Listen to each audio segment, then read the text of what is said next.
So you still need to get some Christmas or holiday gifts. I got you covered. I have 30 bomb books just for you and all the variety of people you might have in your life that you want to gift a book to. So let's get started because you've got some shopping to do, my friends. First, we have infrequent readers, people that maybe they read a lot back in the day, maybe for whatever reason they just are intimidated by finding the right book for them. So here are some suggestions. Round Ireland with a Fridge by Tony Hawks. This is a fun, goofy travel memoir where this drunk guy makes a bet that he can hitchhike around Ireland for a month with a mini fridge. What happens next is just beautiful, beautiful shenanigans. Then we have Let's Pretend This Never Happened, a mostly true memoir by Jenny Lawson. This is a memoir that truly is laugh out loud funny. I cackle every time I read this. And that's with me knowing what happens. So highly recommend. And I'm gonna tell you a couple chapter titles so you get the vibe. We have chapter titles like, And Then I Snuck a Dead Cuban Alligator on an Airplane. My Vagina is Fine. Thanks for asking. And a series of angry post-it notes to my husband. So if they're okay with a little bit of crude humor, this is such a good book and I would highly recommend it. Next, seems a little odd because I'm recommending Hunger Games by Suzanne Collins, but I think it still holds up all these years later, and if they haven't read it, I think it's just a nice, fun, thrilling read that you can read in 1 to 2 sittings. And if they like it, hello, they're sequels. So you've solved their problem of what to read next. So look at you. Then we have the busy readers category. So there's a lot of people that they want to read, but they have to find a way to like fit it into their busy lives. So these are ones that are not super dense, that are commute friendly, all that fun stuff. First we have The Rain in Portugal by Billy Collins. This is a modern poetry collection. Each poem is like 1 to 2 pages. I read some of the poems in my Poetry for Beginners video, so check that out if you haven't already. But he's just a funny dude with like modern day observations. You know, you can read them really piecemeal. There's no urgency or demand to like remember what came before or to read it every day, but you can just check a little reading off your list. Then there's Heartstopper by Alice Oseman, which is a graphic novel series that it's just great. Make reading a little bit easier by throwing some pictures in, and you got like a cute gay high school romance that just has really nice art and endearing characters. Then there's In a Sunburned Country by Bill Bryson. This is a travel memoir. He's written quite a few, but this is my favorite of his time in Australia. Bill Bryson's a cool dude. He includes like these zany people that he finds and quirky local history, and on top of whatever like big sightseeing things there are to do, he also includes just like the mundane and like randomness of travel that just makes you feel like you're traveling alongside him.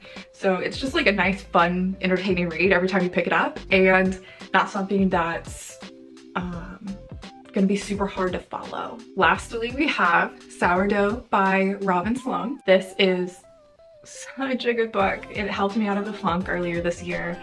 It's about an overworked software engineer who ends up getting gifted a sourdough starter, and with it develops this hobby and then this passion that makes her like look at what are her priorities in life, what is a work-life balance like, and it's so fun because Robin Sloan, the author, really flirts with like the line between contemporary and like a little bit of like speculative fiction, like what technology could be able to do now or in the next, you know, 10, 20 years, and this little magical, almost fantasy element, and you never know if he's gonna like fall into one or the other, but he ends up balancing it really well. So if that sounds like your jam, highly recommend it. And it's not that big of a book either. It's like 200-ish pages, but I flew through it. Then we have some nonfiction. I have The Psychopath Test, A Journey Through the Madness Industry by Jon Ronson. Again, super short.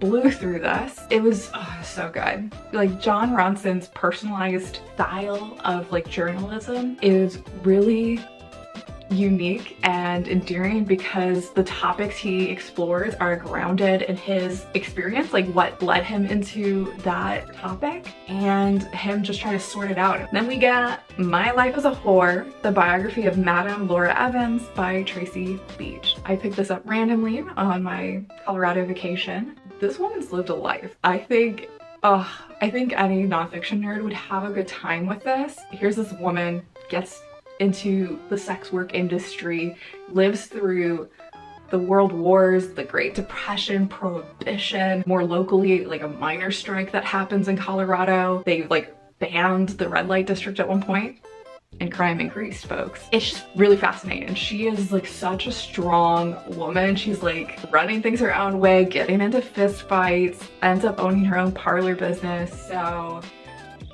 badass real woman, man. Check it out. Then for our history, science, or sci-fi nerds, we got Reality Ahead of Schedule, How Science Fiction Inspires Science Fact by Joel Levy. This is a really fun, interesting look at both sci-fi and the real world, like the science that we've been crafting and might have in future years. And so you have everything from the atomic bomb, tanks, all sorts of drones and military technology, to AI and social media and phones. It talks about H.G. Wells, but also a lot of these lesser known sci-fi writers. Just a lot of fun trivia nerd facts, and it's got pictures and illustrations, so it's just a good time. It's a good time. Lastly, for the deep thinkers, we got Seek You, A Journey Through American Loneliness by Kristen Radke.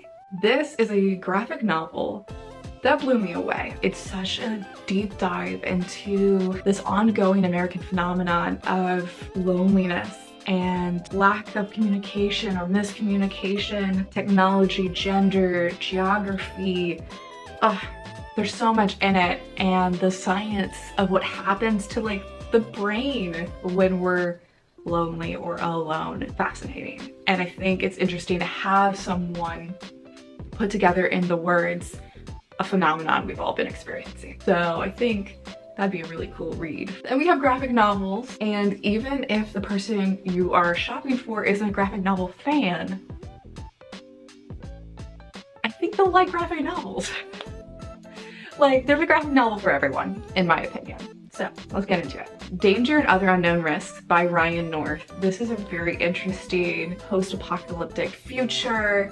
There's like sci-fi fantasy fusion because magic kind of shook everything up, and there's like these different realities and like parts of the world and universes where magic works in weird and wonky ways, and you got a girl and her talking dog going on a quest to save the world. And there's plot twists, there's time travel, it's got some really deep themes too, so it's got a little bit of everything. Then there's Woman World by Amindir Dhaliwal. I'm sorry. Anyway, this is a really interesting and funny, imaginative, honest take of what if men died off for reasons and then only women are left and have to like rebuild civilization. It's not a new thing. Like, I've seen quite a few things like it, but so many of them fall into the trap of just like bashing men or acting like women would be so much better. I don't know, like they oversimplify the concept and they try to act like super scientific and serious, and it just doesn't pan out. There's some nuance. It's not saying men are the source of all evil and women are just gonna be hunky-dory. While it does dabble in some of those deeper themes,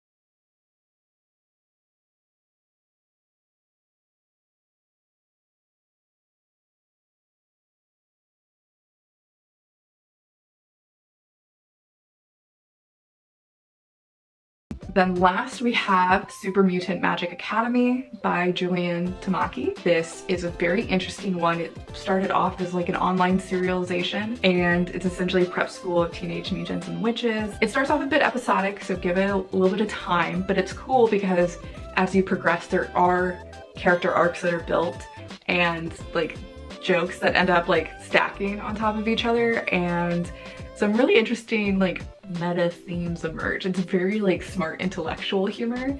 So if you have that smarty pants friend or family member, this might be their new fave. Then we have young adult, which that genre is for everybody. When it's written well, it can be for adults as well as teenagers. So don't skip this one. World Beauty by Rosamund Hodge. This is a fun book. I just had such a good time with it. Like, it's not perfect, but I do love the fact that you have this angry female heroine gets betrothed to the king of demons, as you do. And because her dad made a deal with him and it went wonky, and her whole country is cursed under a parchment paper sky.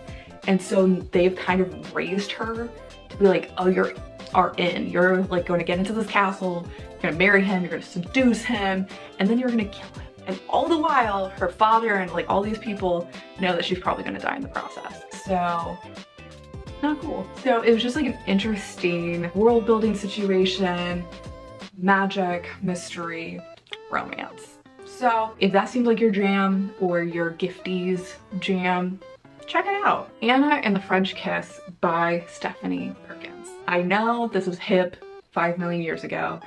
I only read it this year, so get off my back. But for all the youngins, they probably haven't read it. So it's still a good recommendation. What's better than living vicariously through a main character who gets to go to a Paris boarding school and falls in love? It's really nice, and yeah, if you like contemporary romance, check it out. Unwind by Neil Shusterman. If you're looking for a book that's on the darker side, that deals with really sometimes disturbing themes, this is a really good bet. It's a story of a dystopian America post-Civil War where pro-life and pro-choice fought it out, came up with this like tentative arrangement where there's no more abortions, but instead, during a window of time, you can have your kid unwound, which means that they're not dead, because technically all their body parts are still alive. They're just not as one body anymore. And so this follows 3 teenagers that for different reasons have been selected to be unwound. Oof, read in high school. My mom also read it with me in high school for my like high school book club, and I've reread it 2 or 3 times since, and it holds up, guys. So I would recommend. Then we have Beast and Beauty by Saman Janani. This is a short story collection of really clever fairy tale retellings. It's not watered down into, you know, sound bites of like rah-rah feminism. Like, it's actually really thought out reimaginings and reconstructions of the essence of what makes something a fairy tale, and I just thought it was such a good, like, it did such a good job. I think this is categorized as middle grade, but there are some like dark elements. Keep that in mind, and yeah, your choice. I don't know what I'm saying. Anyway, then we got sci-fi fantasy. City of Stairs, Robert Jackson Bennett. You're gonna hear this way too much, but I love this book. I love the world building. I love the lore of the different gods and the cultures that worshipped those different entities. And it's a spy thriller for people who like that, but I just completely geeked out on the world building. If you're a fantasy nerd, check it out. Then we have The Hero and the Crown by Robin McKinley. It's about a princess who becomes a dragon slayer, which sounds super cliche, but Robin McKinley does such a cool job. Like, has such a unique perspective and writing style that it just comes new and alive again. So you got coming of age story with magic, dragons, adventure, and a dash of romance. What more can you ask for? If you like the horror, if you like the disturbing, Bloodchild and Other Stories by Octavia E. Butler. Good way to go. It's a short story collection. You have aliens, you have a dystopia like it runs kind of the gambit, and it features themes on like mental health, body autonomy. It just like can also just be like so, it's like psychologically distressing. So for some of you, you're like, "Ugh." And then for some of you, for some reason that you might want to talk to your counselor about, you're like, yeah. Then there's The Cabinet by Eun-Soo Kim. This is a really interesting Korean translated novel.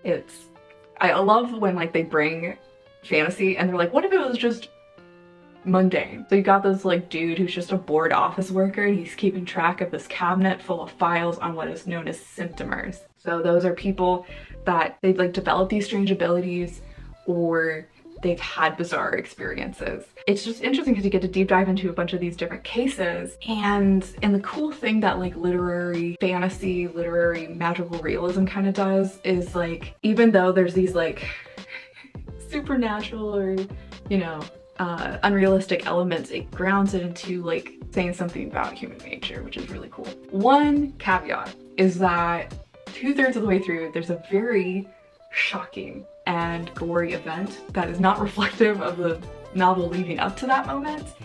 So if you are squeamish or that's not your jam, just letting you know. We have literary fiction, Mad Country, stories by Samrat Upade. This is very cool short story collection by a Nepali writer.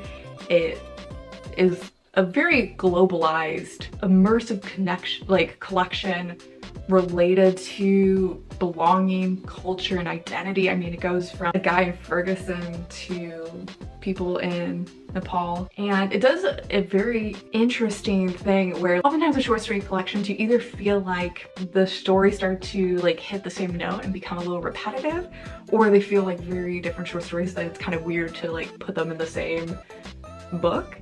And this one, it's just so well done that like it can look at these different angles to make each story feel purposeful and necessary to the collection, because it is hitting that slightly different perspective, but it's so immersive in the themes and some of the reoccurring elements that you gain a better appreciation for having read them together, if that makes any sense.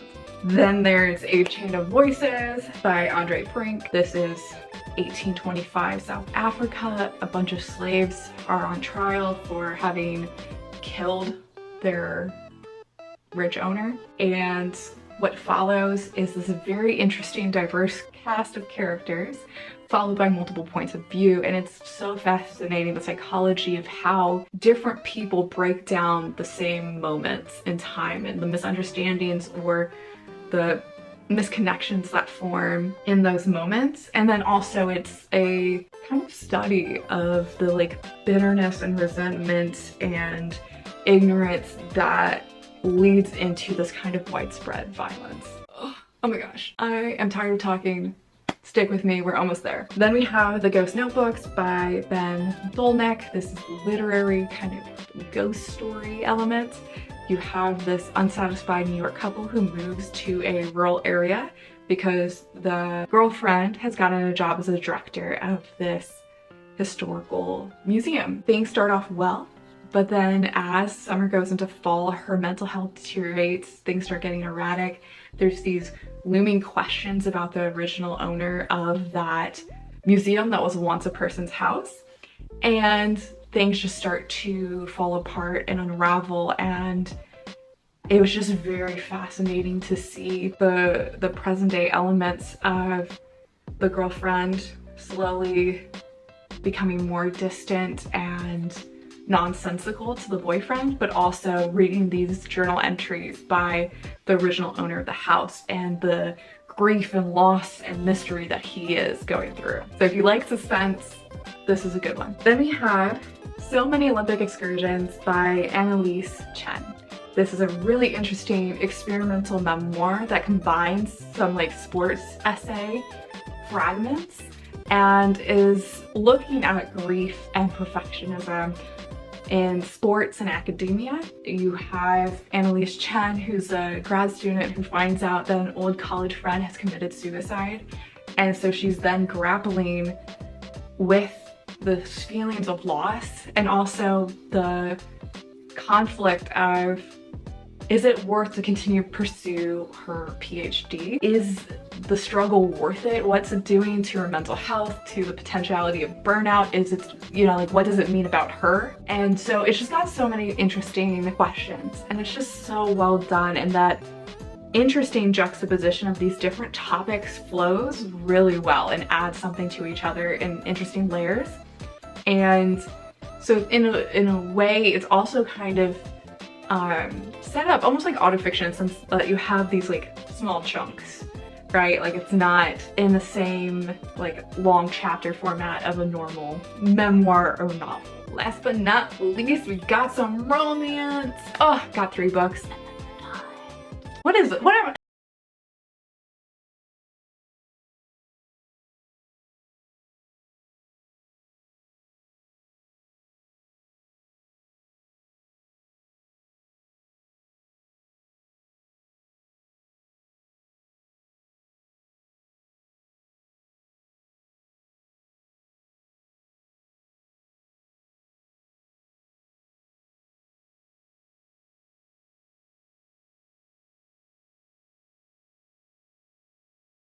For the different options you can choose, and they lovingly play around with like romantic love interest stereotypes and the like ridiculous purplish prose that some romance falls into. It just has such rereadability because of the fact that you can choose these different routes. You can pick between like the Scottish dude or the rake.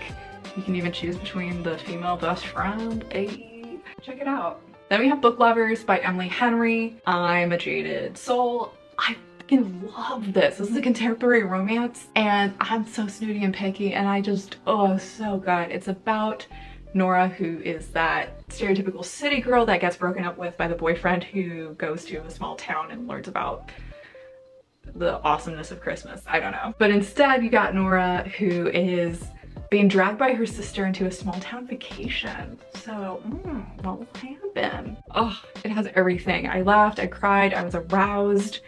I felt like a better person by the end of it. Like I healed a part of my soul. Oh, like there's jokes about Bigfoot erotica. Like, come on, like, why are you even still here? Go buy it. Buy it for yourself. Buy it for the people in your book club.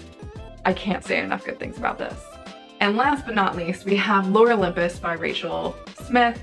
Originating as a webtoon, this is a Greek mythology retelling, and so now this is in this gorgeous hardcover, beautiful, gorgeous design. I think it makes such a like awesome Christmas gift. You have humor, you have the different romances, you have all of these different interesting and complicated characters, and good art. Just oof. I think this makes a great coffee table book.